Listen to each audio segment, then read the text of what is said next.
ಶ್ರೀ ಗುರುಭ್ಯೋ ನಮಃ. ಹರಿಕಥಾಮೃತಸಾರದ 22ನೆಯ ಭಕ್ತಾಪರಾಧ ಸಹಿಷ್ಣು ಸಂಧಿಯ 10ನೇ ಪದ್ಯವನ್ನು ಈಗ ನಾವು ಶ್ರವಣ ಮಾಡಬೇಕು. ಒಟ್ಟಾರೆ ಪದ್ಯಗಳಲ್ಲಿ 675 ಪದ್ಯಗಳು ಇಲ್ಲಿ ತನಕ ಕೊನೆಗೊಂಡಿವೆ.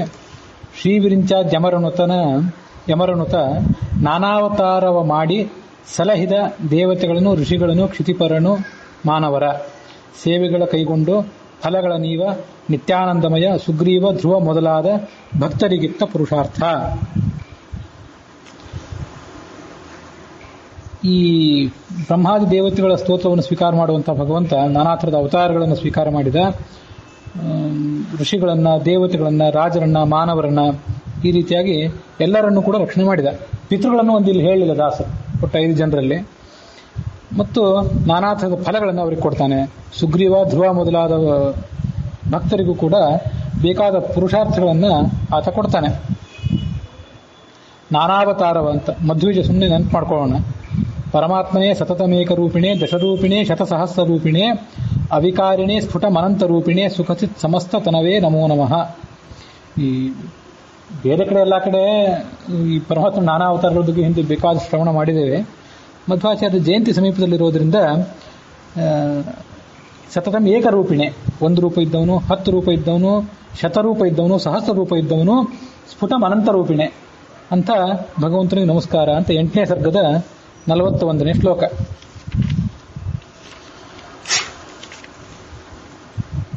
ದುಷ್ಟ ದಾನವ ಹರಣ ಸರ್ವೋತ್ಕೃಷ್ಟ ಸದ್ಗುಣಭರಿತ ಭಕ್ತಾಭೀಷ್ಟದಾಯಕ ಭಯನಾಶಕ ವಿಗತ ಭಯಶೋಕ ನಷ್ಟ ತುಷ್ಟಿಗಳಿಲ್ಲ ಸೃಷ್ಟ್ಯಾದ್ಯಷ್ಟಕರ್ತಗೆ ಆವಕಾಲದಿ ಸೃಷ್ಟನಾಗುವ ಸ್ಮರಣೆ ಮಾತ್ರದಿ ಹೃದ್ಗುಹಾವಾಸಿ. ದುಷ್ಟರಾದಂತಹ ದೈತ್ಯರನ್ನ ಈತ ಸಂಹಾರ ಮಾಡ್ತಾನೆ. ಎಲ್ಲಾ ಗುಣಗಳಿಂದಲೂ ಉತ್ಕೃಷ್ಟನಾಗಿದ್ದಾನೆ, ಸದ್ಗುಣಭರಿತನಾಗಿದ್ದಾನೆ, ಭಕ್ತಾಭೀಷ್ಟವನ್ನು ಸುರಿಸುವಂಥವನಾಗಿದ್ದಾನೆ, ಭಯನಾಶಕನಾಗಿದ್ದಾನೆ, ನಮ್ಮ ಭಯವನ್ನು ನಾಶ ಮಾಡ್ತಾನೆ, ಮತ್ತು ಸ್ವತಃ ತಾನು ಯಾವ ಭಯ ಇಲ್ಲದೇ ಇದ್ದವನು. ನಷ್ಟ ತುಷ್ಟಿ ಇದ್ಯಾವುದೂ ಕೂಡ ಈತನಿಗಿಲ್ಲ. ಸೃಷ್ಟ್ಯಾದ್ಯಷ್ಟಕರ್ತ ಆಗಿದ್ದಾನೆ ಈತ. ಅದರ ವಿವರಣೆ ಹೇಳ್ತೇನೆ ಸದ್ಯ. ಆವ ಕಾಲದಿ ಹೃಷ್ಟನಾಗುವ ಸ್ಮರಣೆ ಮಾತ್ರದಿ, ಸ್ವಲ್ಪ ಆತನ ಸ್ಮರಣೆ ಮಾಡಿಬಿಟ್ರೆ ಸಾಕು, ಆತ ಸಂತುಷ್ಟನಾಗಿಬಿಡ್ತಾನೆ. ಹೃದ್ಗುಹಾವಾಸಿ, ಹೃದಯ ಗುಹೆಯಲ್ಲಿ ಆತ ಇರ್ತಾನೆ. ಯೋವೇದನ ಹಿತಂ ಗುಹಾಯಾಂ ಪ್ರಮೇ ವ್ಯೋಮನ್ ಸೋಷ್ಣುತೆ ಸರ್ವಾನ್ ಕಾಮಾನ್ ಸಹ ಬ್ರಹ್ಮಣ ವಿಪಸ್ಥಿತೇತಿ ಅಂತ ತೈತ್ರಿಯೋಪನಿಷತ್ತು. ಹೃದ್ಗುಹಾದಲ್ಲಿ ವಾಸಿಯಾಗಿರುವ ಭಗವಂತನನ್ನು ತಿಳ್ಕೊಂಡ್ರೆ ಆತ ಮುಕ್ತನಾಗಿ ಬ್ರಹ್ಮನ ಜೊತೆಗೆ ಸಕಲ ಕಾಮಗಳನ್ನು ಅನುಭವಿಸ್ತಾನೆ. ಆ ಥರದ ಸುಖ ಅವನಿಗೆ ಸಿಗ್ತದೆ ಅಂತ ತೈತ್ರಿಯೋಪನಿಷತ್ತು ಹೃದ್ಗುಹಾವಾಸಿಯಾದ ಪರಮಾತ್ಮನನ್ನು ತಿಳ್ಕೊಂಡ್ರೆ ಬರುವ ಲಾಭವನ್ನು ಹೇಳಿದೆ. ಈಗ ಸೃಷ್ಟ್ಯಾದ್ಯಷ್ಟಕರ್ತ, ಇದನ್ನು ನಾವು ತಿಳ್ಕೊಳ್ಬೇಕು. ಈಗ ಬ್ರಹ್ಮಸೂತ್ರಗಳಲ್ಲಿ ಮೊದಲನೇ ಸೂತ್ರ ಅಂದರೆ ಓಂ ಅಥಾತೋ ಬ್ರಹ್ಮ ಜಿಜ್ಞಾಸ, ಓಂ ಅಂತ. ಎಲ್ಲರೂ ಕೂಡ ಬ್ರಹ್ಮನನ್ನು ಕುರಿತಾದ ಜಿಜ್ಞಾಸೆ ಮಾಡಬೇಕು, ತಿಳಿಲಿಕ್ಕೆ ಅಪೇಕ್ಷೆ ಪಡಬೇಕು, ಶ್ರವಣ ಮನನ ನಿಧಿಧ್ಯಾಸನ ಇತ್ಯಾದಿಗಳನ್ನು ಮಾಡಬೇಕು. ಎಂಥವನು ಬ್ರಹ್ಮ ಅಂತ ಹೇಳಿದ್ರಲ್ಲ, ಅವನ ಲಕ್ಷಣ ಹೇಳ್ರಿ ಅಂತ ಪ್ರಶ್ನೆ ಬಂದರೆ ಅದಕ್ಕೆ ಜನ್ಮಾದ್ಯಸ್ಯೇತಃ ಅಂತ 2ನೇ ಸೂತ್ರ. ಈ ಜಗತ್ತಿನ ಸಕಲ ಜಗತ್ತಿನ ಜನ್ಮ ಮೊದಲಾದುದು, ಹುಟ್ಟು ಮೊದಲಾದುದು ಯಾರಿಂದ ಆಗ್ತದೋ ಆತನೇ ಬ್ರಹ್ಮ, ಅವನನ್ನು ಕುರಿತಾಗಿ ತಿಳಿದುಕೊಳ್ಳ್ರಿ ಅಂತ ಆ ಸೂತ್ರ ಹೇಳ್ತದೆ. ಇಲ್ಲೇನು ಮಾಡಿದ್ರು ಅಂದರೆ ಬಹುತೇಕ ವ್ಯಾಖ್ಯಾನಕಾರರು ಜನ್ಮ ಮೊದಲಾದ್ದು ಅಂದ್ರೆ ಏನು? ಹುಟ್ಟು, ಅದರ ಪಾಲನ, ಅದರ ಸಂಹಾರ, ಸೃಷ್ಟಿ ಸ್ಥಿತಿ ಸಂಹಾರ, ಈ 3ನ್ನ ಬಹುತೇಕ ವ್ಯಾಖ್ಯಾನಕಾರರನ್ನ ಇಟ್ಕೊಂಡ್ರು. ವೇದವ್ಯಾಸರು ಜನ್ಮ ಮೊದಲಾದ್ದು ಅಂತ ಹೇಳಿದ್ರು. ಮೊದಲಾದ್ದು ಅಂದ್ರೆ ಏನು? ಅದು ಉಳಿದವರಲ್ಲಿ ಹೀಗೆ ವ್ಯಾಖ್ಯಾನ ಮಾಡಿದ್ರು. ಆಚಾರ್ಯರು ಏನು ವ್ಯಾಖ್ಯಾನ ಮಾಡಿದ್ರು ಅಂದರೆ ಬರೀ 3 ಇಟ್ಕೊಳ್ಬೇಡ್ರಿ, 8 ಇಟ್ಕೊಳ್ರಿ ಅಂತ. ಆಚಾರ್ಯನ ಬಿಟ್ಟು ಮತ್ತೆ ಯಾರು ಮಾಡಿರ್ಬೋದು, ಅಂತೂ 8 ಇಟ್ಕೊಳ್ಬೇಕು ಅಂತ ವ್ಯಾಖ್ಯಾನ ಮಾಡಿದವರು ಅಪರೂಪದ ವ್ಯಾಖ್ಯಾನದಲ್ಲಿ ಆಚಾರದೊಂದು ಕೂಡ. ಉತ್ಪತ್ತಿ ಸ್ಥಿತಿ ಸಂಹಾರ ನೀತಿರ್ ಜ್ಞಾನಂ ಆವೃತ್ತಿ ಬಂಧ ಮೋಕ್ಷವು ಚ ಪುರುಷಾಟ್ ಯಸ್ಮಾತ್ ಹರಿರೇಕರಾಟ್. ಯಾವ ಭಗವಂತನಿಂದ ಈ ಜಗತ್ತಿನ ಸೃಷ್ಟಿ ಮೊದಲಾದ 8 ಆಗ್ತವೋ ಆತ ಭಗವಂತ ಏಕರಾಟ ಆಗಿದ್ದಾನವನು, ಅವನೊಬ್ಬನೇ ಈ 8 ಮಾಡ್ತಾನೆ ಅಂತ ತಾತ್ಪರ್ಯ. ಯಾಕೆ ಹಾಗೆ 8 ಅಂತ ಹೇಳಿದ್ರು? ದಾಸರಿಗೆ ಸೃಷ್ಟ್ಯಾದ್ಯಷ್ಟಕರ್ತ ಅಂತ ಹೇಳೋದ್ರಲ್ಲಿ ಆ ಸೂತ್ರದ ಮತ್ತು ಸೂತ್ರ ಭಾಷ್ಯದ ಆಚಾರ್ಯರ ಭಾಷ್ಯದ ನೆನಪಿದೆ. ಈಗ ಹುಟ್ಟು, ಅದರ ಪಾಲನ, ಅದರ ಸಂಹಾರ, ಈ 3 ಮಾತ್ರ ಇಟ್ಕೊಂಡ್ರೆ ಅದು ಈ ಜಡ ವಸ್ತುವಿಗೂ ಇದೆ. ಒಂದು ಮಡಕೆ, ಒಂದು ಪರ್ವತ ಹುಟ್ಟುತ್ತದೆ, ಹುಟ್ಟಿದ ಮೇಲೆ ನಾವು ಪಾಲನೆ ಮಾಡ್ತಾನೆ ಭಗವಂತ, ಅದನ್ನು ಕೊನೆಗೆ ಒಂದು ದಿವಸ ನಾಶ ಮಾಡ್ತಾನೆ. ಯಾವ 3ಕ್ಕೂ ಇದ್ದೇ ಇದೆ.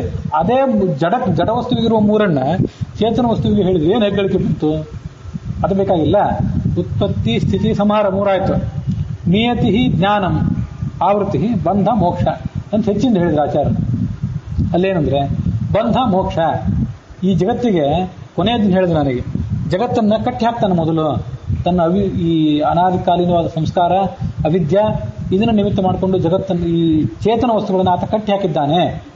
ಮತ್ತೆ ಅವನಿಗೆ ಅವನೊಬ್ಬನಿಗೇನೆ ಆ ಬಂಧವನ್ನ ಕಡಿದು ಹಾಕುವಂತ ಶಕ್ತಿ ಇದೆ. ಬಂಧ ಮೋಕ್ಷ. ಇಲ್ಲಿ ಉತ್ಪತ್ತಿ ಸ್ಥಿತಿ ಸಂಹಾರ ನಿಯತಿ ಜ್ಞಾನಂ ಆವೃತ್ತಿ ಅಂತ ಇನ್ನು ಮೂರಿದೆ. ನಮಗೆ ಜ್ಞಾನ ಕೊಡುವವನು ಅವನೇ. ಚೇತನ ವಸ್ತುವಿಗೆ ಜ್ಞಾನ ಕೊಡೋ ಪ್ರಸಕ್ತಿ ಇಲ್ಲ. ಜ್ಞಾನ ಕೊಡುವವನು ಅವನೇ. ಮತ್ತೆ ಆವರಣ ಮಾಡುವವನು, ನಮ್ಮನ್ನು ಆವರಣ ಮಾಡ್ತಾನೆ. ಅದು ಹೇಗಂತಂದ್ರೆ ಹಿಂದೊಂದ್ಸರಿ ಹೇಳಿದ್ದೆ ಅಂತ ನೆನಪು. ನಾವಿಲ್ಲಿ ಕೂತಿದ್ದೇವೆ, ನಮ್ಮ ಎದುರಿಗೊಂದು ರಂಗಮಂದಿರ ಇದೆ.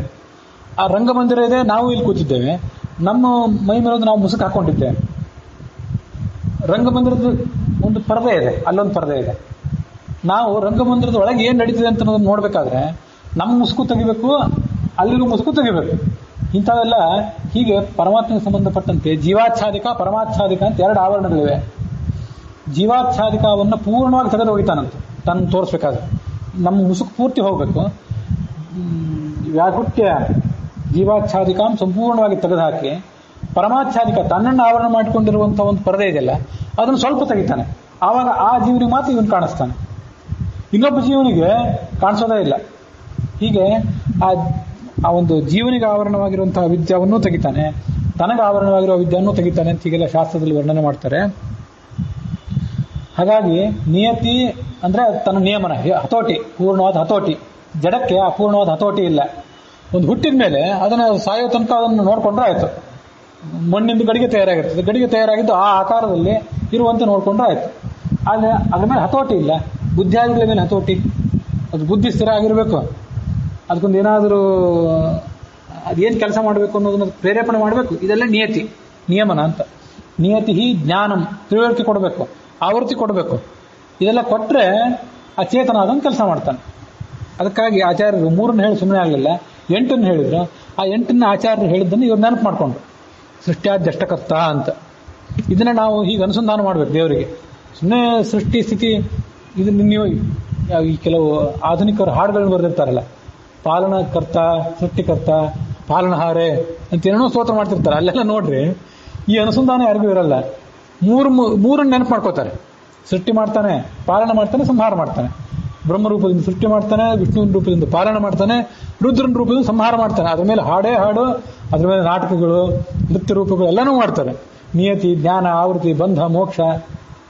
ಇವರಿಗೆ ನೆನಪು ಬರದೇ ಇರೋದು ಹೋಗಲಿ, ಬ್ರಹ್ಮಸೂತ್ರಗಳಿಗೆ ಭಾಷ್ಯ ಬರೆದವರಿಗೆ ನೆನಪು ಬರಲಿಲ್ಲ ಅವೆಲ್ಲ, ಎಷ್ಟೆಷ್ಟೋ ಜನರಿಗೆ. ಆಚಾರ್ಯರು ಅದನ್ನು ಹೇಳಿದರು. ಮತ್ತೆ ಯಾರು ಹೇಳಿರ್ಬೋದು, ನನಗೆ ಅಷ್ಟೆಲ್ಲ ನೆನಪಿಲ್ಲ ಈಗ. ಅಂತೂ ಹೇಳಿದ್ರು ಅಪರೂಪದ ಭಾಷಿಕಾರರಲ್ಲಿ ಆಚಾರ್ಯ ಒಬ್ಬರು, ಇದಂತೂ ನಿಶ್ಚಿತ. ಹಿಂದೆ ಪ್ರಳಯೋದಕಕ್ಕೆ ತಾವರೆ ಗಂಧ ನಂಜಿಸಿ ಕಾಯ್ದ ತಲೆಯಲ್ಲಿ ಬಾಂದರೆಯ ಪತ್ತ ಒಲಿದು ಪರ್ಯಂಕ ಪದವಿತ್ತ ವಂದಿಸಿದ ವೃಂದಾರಕ ಸದ್ವೃಂದ ಕುಣಿಸಿದ ಸುಧೆಯ ಕರುಣಾಸಿಂಧು ಕಮಲಾಕಾಂತ ಬಹು ನಿಶ್ಚಿಂತ ಜಯವಂತ. ಪ್ರಳಯ ಕಾಲದಲ್ಲಿ ಪ್ರಳಯ ಕಾಲ ಮುಗಿದ್ಮೇಲೆ ಅಂತ ಅರ್ಥ. ಪ್ರಳಯ ಎಲ್ಲ ಮುಗಿದಿತ್ತು, ಸೃಷ್ಟಿ ಪ್ರಾರಂಭ ಆಗಿತ್ತು. ಪರಮಾತ್ಮನ ನಾಭಿಕಮಲದಲ್ಲಿ ಚತುರ್ಮುಖ ಬ್ರಹ್ಮದೇವ ಹುಟ್ಟಿದಾಗ ಅವನಿಗೆ ಮೊದಲು ಭಾರಿ ಭಯ ಆಗಿಬಿಡ್ತಂತೆ. ಚತುರ್ಮುಖ ಬ್ರಹ್ಮನಿಗೆ ಭಯ ಆಗಿ ಆತ ತನ್ನನ್ನು ಈ ಭಗವಂತನನ್ನು ಪ್ರಾರ್ಥನೆ ಮಾಡಿದಾಗ ಭಗವಂತ ಆತನನ್ನ ಪಾಲಿಸಿದ. ಬ್ರಹ್ಮನನ್ನು ಪಾಲಿಸಿದ್ದು ಇದು ಕಥೆ. ಮತ್ತೆ ತನ್ನ ಪಾದಕಮಲದಿಂದ ಹುಟ್ಟಿದ ಗಂಗಾ ನದಿಯನ್ನು ತಲೆ ಮೇಲೆ ಹೊತ್ತ ಶಿವನಿಗೆ ಅನುಗ್ರಹ ಮಾಡಿ ಅವನನ್ನು ಮುಂದೆ ಗರುಡ ಪದವಿಯಿಂದ ಶೇಷ ಪದವಿಗೆ ಏರಿಸಿ ಅವನನ್ನು ಅನುಗ್ರಹ ಮಾಡಿದ. ತಾವರೆ ಕಂದ ಅಂದ್ರೆ, ತಾವರೆ ಅಂದ್ರೆ ಕಮಲ, ಅದರ ಕಂದ ಅಂದ್ರೆ ಕಮಲದಲ್ಲಿ ಹುಟ್ಟಿದಂಥ ಚತುರ್ಮುಖ, ಅವನನ್ನು ಅಂಜಿಸಿದ. ಮತ್ತೆ ಕಾಯ್ದ ತಲೆಯಲ್ಲಿ ಬಾಂದೊರೆಯ ಪತ್ತವ ಒಲಿದು, ಬಾಂದೊರೆಯ ತಲೆಯಲ್ಲಿ ಪತ್ತವ, ಬಾಂದೊರೆ ಅಂದ್ರೆ ಆಕಾಶದಲ್ಲಿ ಹರಿಯುವಂಥ ಗಂಗಾ ನದಿ, ಅದನ್ನ ತಲೆಯ ಮೇಲೆ ಹೊತ್ತಂಥ ಶಿವನಿಗೆ ಈತ ಒಲದ. ಪರ್ಯಂಕ ಅಂದ್ರೆ ಮಂಚ, ಶೇಷ ಪದವಿಯನ್ನಿತ್ತ. ಮತ್ತು ವಂದಿಸಿದ ವೃಂದಾರಕರ ಸದ್ವೃಂದಕ್ಕೆ ಉಣಿಸಿದ ಸುಧೆಯ. ಬಹಳ ಕರುಣಾಶಾಲಿ ಆದ್ದರಿಂದ ಈತ ತನಗೆ ಯಾರು ನಮಸ್ಕಾರ ಮಾಡಿದ್ರಲ್ಲ ಅವರಿಗೆ